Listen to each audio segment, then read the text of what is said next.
नमस्कार। आकाशवाणी जयपुर अजमेर से प्रादेशिक समाचारों में आपका स्वागत है।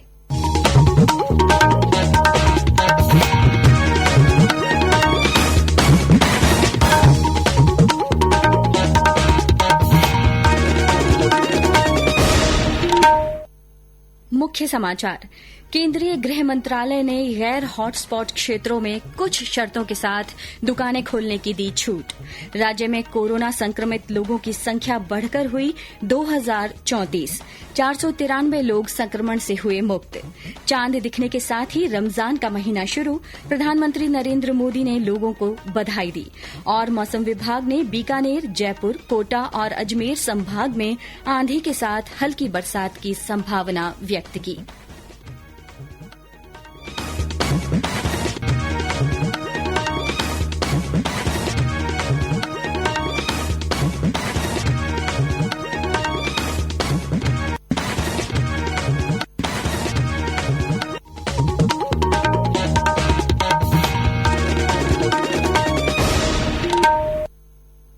समाचारों के साथ मैं माधुरी वशिष्ठ और अब समाचार विस्तार से।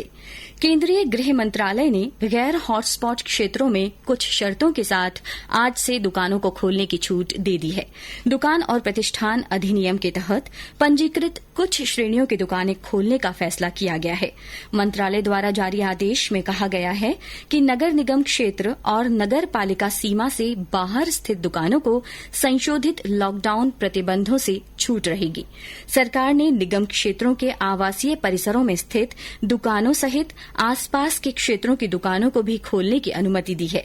दुकानों के लिए आवश्यक एहतियाती उपाय बरतते हुए 50% कर्मचारियों के साथ काम करना अनिवार्य किया है। इसके अलावा नगरपालिका क्षेत्रों में स्थित मॉल 3 मई तक बंद रहेंगे। गौरतलब है कि संक्रमण वाले क्षेत्रों में भी ये छूट लागू नहीं होगी। राज्य में कल कोरोना के 70 नए मामले सामने आए। इसके साथ प्रदेश में कोरोना संक्रमित लोगों की संख्या बढ़कर 2034 हो गई है। कल सबसे ज्यादा 36 मामले जयपुर में रिपोर्ट हुए। इसके बाद यहां संक्रमित लोगों की संख्या बढ़कर 776 हो गई है। जोधपुर में भी 6 लोगों में कोरोना की पुष्टि होने के बाद वहां कोरोना रोगियों की संख्या बढ़कर 316 हो गई है। कोटा में 22 लोगों में संक्रमण की पुष्टि हुई। झालावाड़ में 4 जबकि भरतपुर और पाली में एक व्यक्ति कोरोना संक्रमित पाया गया है। प्रदेश में 493 लोग कोरोना संक्रमण से मुक्त हो चुके हैं, जिनमें से 193 लोगों को अस्पताल से छुट्टी दी जा चुकी है। राज्य भर में चिकित्सा विभाग द्वारा अब तक 75,000 सैंपल लिए गए हैं, जिनमें 4,000 से ज्यादा सैंपलों की जांच रिपोर्ट आना अभी बाकी है। इस बीच हमारे संवाददाता ने बताया कि गर्भवती महिलाओं, शिशुओं और गंभीर बीमारी से जूझ रहे लोगों की परेशानी दूर करने के लिए सरकार ने कई महत्वपूर्ण कदम उठाए हैं।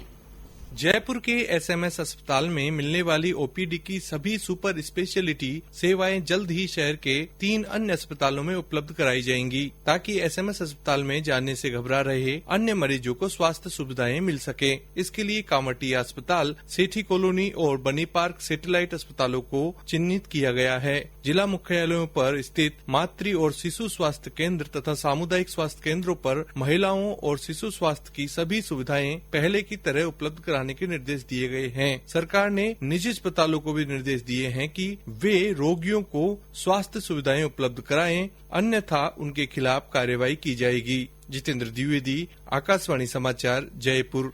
प्रधानमंत्री नरेंद्र मोदी सोमवार 27 अप्रैल को सभी राज्यों के मुख्यमंत्रियों के साथ वीडियो कॉन्फ्रेंस के माध्यम से बातचीत करेंगे। कोविड-19 की रोकथाम के मद्देनजर प्रधानमंत्री की मुख्यमंत्रियों के साथ ये तीसरी वीडियो कॉन्फ्रेंस होगी। प्रधानमंत्री और मुख्यमंत्रियों के साथ ऐसी ही वीडियो कॉन्फ्रेंस देशव्यापी लॉकडाउन बढ़ाने से पहले 11 अप्रैल को हुई थी।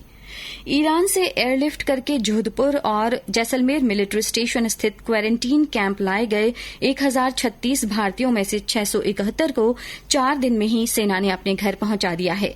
इसके बाद 662 लोगों को जम्मू कश्मीर और लेह भेजे गए हैं, जबकि 9 लोगों को दिल्ली भेजा गया है। इसके बाद इन दोनों ही कैंप में अब 365 लोग बचे हैं। कर्मचारी भविष्य निधि संगठन EPFO द्वारा प्रधानमंत्री गरीब कल्याण योजना PMGKY पैकेज के तहत केवल 15 कार्य दिवसों में कुल 11 लाख से ज्यादा दावों का निपटारा किया गया है। इसमें लगभग 4,000 करोड़ रुपए की राशि का वितरण किया गया है। इसमें PMGKY पैकेज के अंतर्गत 2,185 करोड़ रुपए कोविड दावे के भी शामिल हैं। जयपुर के क्षेत्रीय भविष्य निधि आयुक्त प्रथम PC गुप्ता ने बताया कि राजस्थान में क्षेत्रीय कार्यालय द्वारा भी लॉकडाउन के दौरान लगभग 17,000 दावों का निपटारा किया गया, जिसके द्वारा सदस्यों को लगभग 42 करोड़ रुपए की राशि का वितरण किया गया। केंद्र सरकार ने राज्यों से ये सुनिश्चित करने को कहा है कि कोरोना महामारी के बावजूद तपेदिक की पहचान और उसके इलाज का काम निरंतर जारी रहे। स्वास्थ्य मंत्रालय ने कहा है कि राष्ट्रीय तपेदिक उन्मूलन कार्यक्रम के अंतर्गत सभी सुविधाओं की उपलब्धता सुनिश्चित की जानी चाहिए। मंत्रालय ने कहा है कि अगर तपेदिक का रोगी स्वास्थ्य केंद्र तक आने में असमर्थ हो तो उसे घर पर ही दवाएं उपलब्ध कराने की व्यवस्था की जानी चाहिए। ये समाचार आकाशवाणी जयपुर अजमेर से प्रसारित किए जा रहे हैं। प्रादेशिक समाचार बुलेटिन आप हमारे ट्विटर हैंडल @AIRnews_जयपुर पर फॉलो कर सकते हैं। चांद दिखने के साथ ही रमजान का महीना शुरू हो गया है। दिल्ली की जामा मस्जिद के शाही इमाम सैयद अहमद बुखारी ने कल शाम इसकी घोषणा की। इसके साथ ही देश भर के मुसलमानों का महीने भर चलने वाला रोजा आज से शुरू हुआ। शाही इमाम ने लोगों से घर पर ही रहकर इबादत करने और परस्पर दूरी बनाए रखने की अपील की है। राष्ट्रपति रामनाथ कोविंद और प्रधानमंत्री नरेंद्र मोदी ने इस अवसर पर लोगों को बधाई दी है। उपराष्ट्रपति M वेंकैया नायडू ने लोगों से अपील की है कि केंद्र और राज्य सरकार द्वारा जारी दिशा निर्देशों का पालन करते हुए रोजा इफ्तार घर पर रहकर करें। इधर मुख्यमंत्री अशोक गहलोत ने प्रदेशवासियों को पवित्र रमजान माह की शुरुआत पर मुबारकबाद दी है। श्री गहलोत ने अपने संदेश में मुस्लिम समुदाय को लॉकडाउन की अवधि के दौरान रोजा इफ्तार पार्टी का आयोजन करने, भीड़ इकट्ठी करने से बचने की अपील की है। साथ ही सोशल डिस्टेंसिंग रखने का आह्वान किया है ताकि कोरोना का कम्युनिटी संक्रमण रोकने में भी अभी तक मिली कामयाबी प्रदेश में बरकरार रखी जा सके। प्रदेश भर में भगवान परशुराम का जन्मोत्सव मनाया जा रहा है। इस मौके पर लोग घर में ही रहकर सोशल डिस्टेंसिंग का पालन करते हुए पूजा कर रहे हैं। प्रधानमंत्री नरेंद्र मोदी कल आकाशवाणी पर मन की बात कार्यक्रम में देश विदेश के लोगों के साथ अपने विचार साझा करेंगे। ये कार्यक्रम आकाशवाणी और दूरदर्शन के समूचे नेटवर्क पर प्रसारित किया जाएगा। ये कार्यक्रम आकाशवाणी समाचार की वेबसाइट www.newsonair.com पर तथा news on AIR mobile app पर भी उपलब्ध होगा। हिंदी प्रसारण के तुरंत बाद आकाशवाणी इसे क्षेत्रीय भाषाओं में प्रसारित करेगा। मौसम विभाग ने राज्य के बीकानेर, जयपुर, कोटा और अजमेर संभाग के कुछ स्थानों पर आज आंधी और तेज हवाओं के साथ हल्की बारिश की संभावना व्यक्त की है।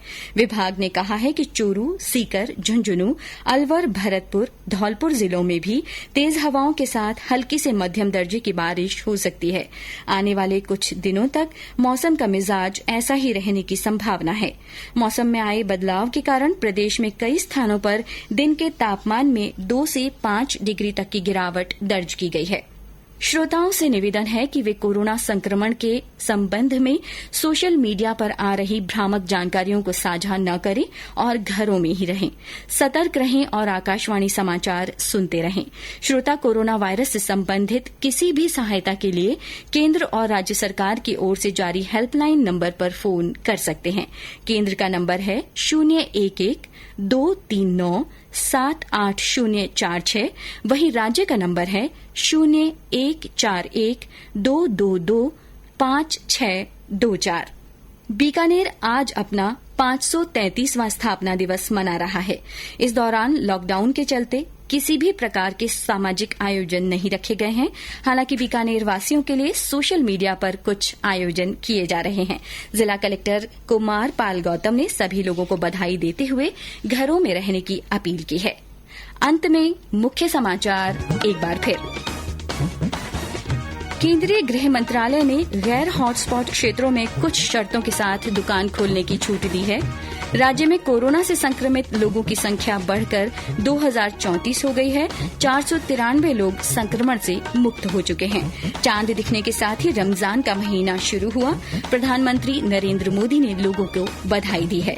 और मौसम विभाग ने बीकानेर, जयपुर, कोटा और अजमेर संभाग में आंधी के साथ हल्की बरसात की संभावना व्यक्त की है। इसी के साथ प्रादेशिक समाचार बुलेटिन समाप्त हुआ। हमारा अगला समाचार बुलेटिन हिंदी में दोपहर 12:30 बजे प्रसारित किया जाएगा। नमस्कार।